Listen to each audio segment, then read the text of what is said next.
आपल्या तुळजापूर धाराशिव आणि कळंब धाराशिव माझे आमदार आणि आता तुळजापूरचे आमदार सुनीता गुंजाळने खूप हे केले की लेडीज क्लबच्या प्रत्येक कार्यक्रमात राणादादांचा खूप पाठिंबा वगैरे ते तिचं हे झालं. पण मला आपले खूप सुंदर कार्यक्रम बघायचा आहे. 2.5 तासाचा आवर्जून बघण्यासारखा कार्यक्रम जास्त वेळ घेत नाही. पण आज ही हिरकणी म्हणजे मी घरी जेव्हा विचार करत होते, आज हिरकणीचे 150 स्टॉल्स आम्ही उभे केले होते आणि सकाळी 150 स्टॉल झाल्यानंतर काकरंब्याच्या खूप उस्मान धाराशिवच्या पण बायका परत जाऊन आम्हाला 11 स्टॉल वाढवावे लागले. मला पूर्वीचा काळ आठवला जेव्हा आम्ही पहिल्यांदा इकडे हिरकणी घेतलं होतं. अक्षरशः म्हणजे मी मुंबईत आणलं होतं आणि माझ्या सगळ्या मैत्रिणी स्टॉलवर उभ्या होत्या. माझ्या एका मैत्रिणीला कोणीतरी टोमणा पण टाकला होता म्हणजे तिच्या नवऱ्याला की आता काय तुझ्या बायकोला स्टॉलवर उभं केलंय का. म्हणजे सगळ्यात प्रथम तर मी माझ्या मैत्रिणींचे आभार मानते की कुठलाही गोष्ट साकार करण्यासाठी 15 वर्षापूर्वीची गोष्ट सांगते तेव्हा आम्हाला उभं राहायला बायका नव्हत्या आणि स्टॉल जेव्हा आम्ही 100 उभे केले होते तेव्हा अर्ध्या स्टॉलमध्ये मी सामान मुंबईहून आणून उभं केलं होतं. पण तेव्हा पण लेडीज क्लब पूर्ण गच्च भरलेला होता. आणि आजचा दिवस आहे की आम्ही 150 स्टॉल लावलेले आणि 150च्या पुढे आम्हाला 11 म्हणजे 161 मला वाटतं स्टॉल्स आज बुक झालेले आहेत. आणि बऱ्याचशा त्यातल्या महिला आहेत ज्यांनी खरंच स्वतःच्या पायावर काहीतरी उभं केलेलं आहे. मला आठवतं पूर्वी कळंबच्या महिला इथं आहेत बऱ्याच जणी, दैवशाला मला दिसतात बऱ्याच जणींना माहिती आहे की आपण महालक्ष्मी सरळ झुंकडी जत्रेला ट्रिप नेल्या अगोदर. माझी इच्छा होती की बायकांनी बघावं की सांगलीच्या बायका साताऱ्याच्या बायका काय आपल्या बायकांपेक्षा वेगळ्या नाहीये, त्या का लिखतायत, त्या कशा तऱ्हेने बोलतायत आणि आपण पण ते करू शकतो हे दाखवण्यासाठी आपण दरवर्षी महालक्ष्मी सरळ झुंकडीला आपल्या 7-7, 8-8 बायका गाड्या होत्या काही आणि आपण बायकांना दाखवलं की कसं काय. त्याच्यानंतर माझ्याकडे मागण्या होऊ लागल्या की महालक्ष्मी सरसला आम्हाला जायचंय. मला आठवतं आपल्या मस्यामधली एक बाई कुठं मुस्लिमची काय मला आता कंदेराची बाकीच्या शीट आठवते आता या मतदारसंघात आल्यामुळे. पण तिला माहिती आहे आपल्या रमजान तिने झुंकडी जत्रेला एकदा स्टॉल लावला होता. असंच काळं तिकट राणा थोडा वेळ घेतलीय पण आमचा मस्याच्या त्या बाईने स्टॉल लावला. काळं तिखट हळद वगैरे पहिल्या वर्षी काही खप झाले नाही. बऱ्याच बायका ज्यांना मी पाठवलं होतं त्यांना आवडत झालं. काही कुठं पण पाठवतायत काय करतात आता आम्ही पुढच्या वेळेस जाणार नाही. पण ती मत्स्याची बाई घाबरली नाही आणि तिथे पुढच्या वर्षी तळलेला मासा आणि भाकरीचा स्टॉल लावला आणि त्या काळी 15 वर्षापूर्वी तिने 2.5 लाखाचा फायदा हिरकणी जत्रेत करून झाली. म्हणजे ही खरी गोष्ट आहे. त्याच्यानंतर ती दरवेळेस तिच्या घरीच आपली पार्टीची मीटिंग व्हायची. देवशाला ताई अजूनही ती कट्टर हे झालेले महिला उभं राहिल्या.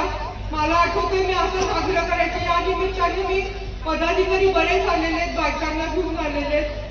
मी सांगायचे आणि पदाधिकारी बिचारी म्हणजे मला नाव घेऊ का नको पण टेकाळे साहेबांच्या मिसेस एकदा ठाण्याच्या प्रदर्शनात गेल्या होत्या.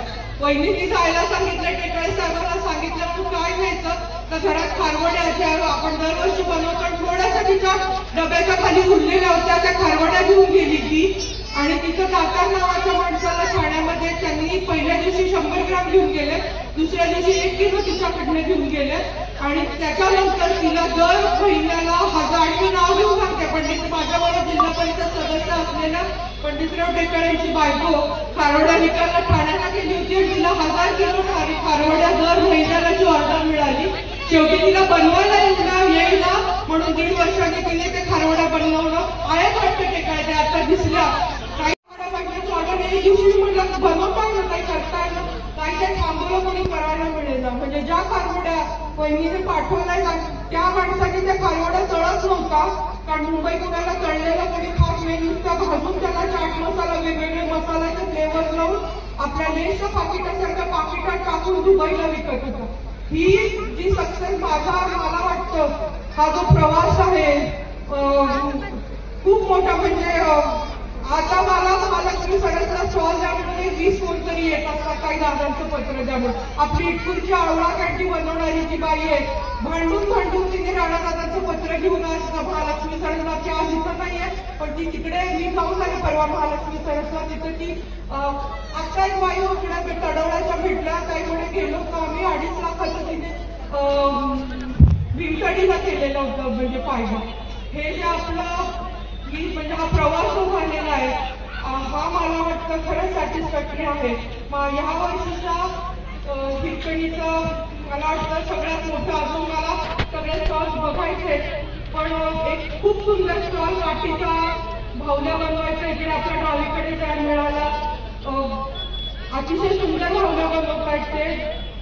एक म्हणजे असे एक माणूस आळण्याची माझी एक महिला आहे. बऱ्याच महिलांना मी फोन केला की उभं राहावं. ती कपकेक बनवते, केक मुळेवाडीची हळद आहे, अतिशय सुंदर हळद माझ्या मतदारसंघातलं गाव. पण तेव्हा तिने घरी येऊन दाखवलं होतं आणि आज ती तिथे उभी राहिली आहे. पहिल्यांदा अशा स्टॉलमध्ये वगैरे बऱ्याच बायका आळणीच्या उभं राहतात. या बायका चिंगूताई म्हणजे मेडसिंग मी थोडं सक्सेस स्टोरी सांगते. आपण ट्रिप काढली होती बॉम्बेला. 20 महिलांना आपण घेऊन गेलो होतो मुंबईला आणि सगळे मार्केट दाखवलं होते की पत्तर कुठं विकले जातात, कुठं मिळतात, किती रुपयाला वगैरे वगैरे. तर तेव्हा चिंकूताई माझी ओळख सुद्धा नव्हती. अगोदरांनी बायका पाठवून दिल्या होत्या. तिने सगळं बघितलं आणि घरी आल्यानंतर आहे का चिंकूताई असं तिथं कुठं तरी.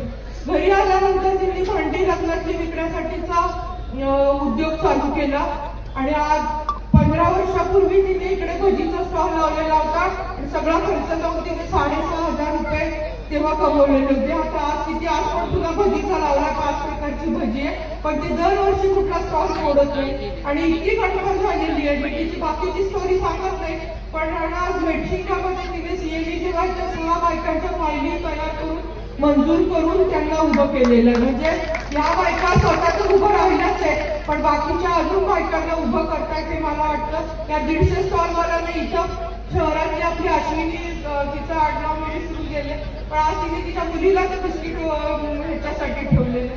आणि बायका काम करताना वेगळी गोष्ट म्हणजे हिरकणी आपण नाव दिलेलं आहे. किती समर्पक नाव आहे की तिला बाळासाठी तिला दूध पण विकायचं होतं आणि प्लस बाळाची सुद्धा ओढ होती. आपल्याला पण घरचं सांभाळून करावं लागतंय. तडवळ्यातली एक लता क्षीरसागर बाईने तिला बोलले होते मी तिच्या बचत करते स्टॉल लावून तिने बांगड्या विकत घेतला. ही कालची गोष्ट आहे. मी तिला काल फोन केला कारण मला कळलं कॅन्सल झाला. म्हणलं काय येत नाही लता तू.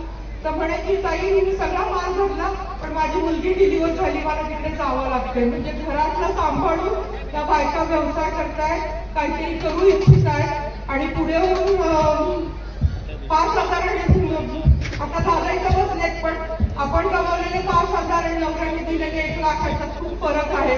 तो फरक आहे तो माझ्या महिलांना सगळ्यांना कळतोय आणि तो आपल्याला काही आता मी जास्त बोलू शकतो.